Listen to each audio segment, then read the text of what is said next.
Informasi yang pertama, ada Presiden terpilih Prabowo Subianto telah memanggil 59 calon wakil menteri dan calon kepala badan.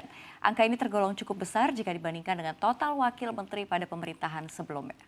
Di bawah kepemimpinan Presiden Susilo Bambang Yudhoyono periode kedua 2009 hingga 2014, terdapat 36 kementerian dengan total 27 wakil menteri yang pernah dilantik, mulai dari Wakil Menteri Luar Negeri, Wakil Menteri Pertahanan, dan lainnya.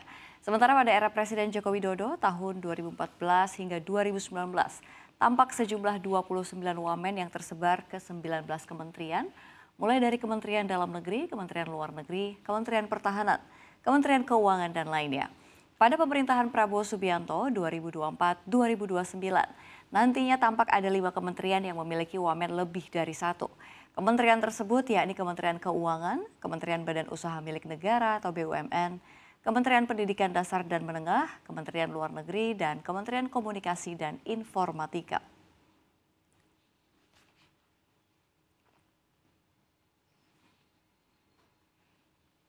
Kita ke informasi selanjutnya. Amerika Serikat mengatakan kepada Israel bahwa pihaknya harus mengambil langkah untuk memperbaiki situasi kemanusiaan di Gaza bulan depan atau mereka akan menghadapi pembatasan potensial pada bantuan militer Amerika Serikat. Pada Minggu 13 Oktober, Menteri Luar Negeri Amerika Serikat Antony Blinken dan Menteri Pertahanan Lloyd Austin menulis surat kepada para pejabat Israel untuk menuntut langkah konkret dalam mengatasi situasi yang memburuk di daerah kantong Palestina di tengah serangan Israel baru di Gaza Utara. Menurut surat itu, kegagalan Israel untuk melakukannya dapat berdampak pada kebijakan Amerika Serikat.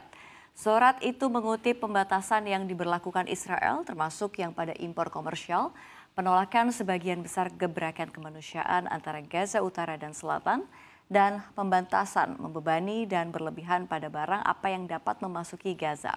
Surat itu juga menguraikan langkah-langkah spesifik yang harus diambil Israel dalam waktu 30 hari, termasuk memungkinkan minimal 350 truk untuk memasuki Gaza per hari, menjeda pertempuran untuk memungkinkan pengiriman bantuan dan membatalkan perintah evakuasi kepada warga sipil Palestina ketika tidak ada kebutuhan operasional.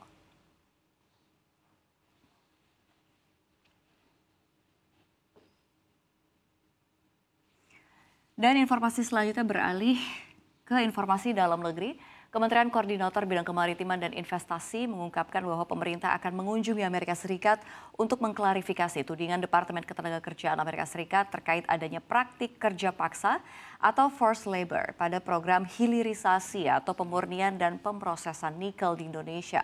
Deputi Bidang Koordinasi Investasi dan Pertambangan Kemenko Marves Septian Haryoseto mengatakan pihaknya akan terbang ke Amerika Serikat untuk bertemu dengan Departemen Ketenagakerjaan di negeri Pemensam tersebut dan memberikan klarifikasi serta meminta penjelasan perihal tudingan ke program kebanggaan Presiden RI Joko Widodo. Seto mengatakan pihaknya akan berangkat ke Amerika Serikat setelah kabinet pemerintahan era Prabowo Gibran resmi terbentuk. Saat ini pihaknya sudah melakukan diskusi dengan pihak Kementerian Ketenagakerjaan RI perihal tudingan Amerika Serikat tersebut. Seto mengatakan tudingan Amerika Serikat ke Indonesia itu spesifik tentang tenaga kerja asing asal China yang dinilai hanya diberikan tempat tinggal di sebuah dormitory.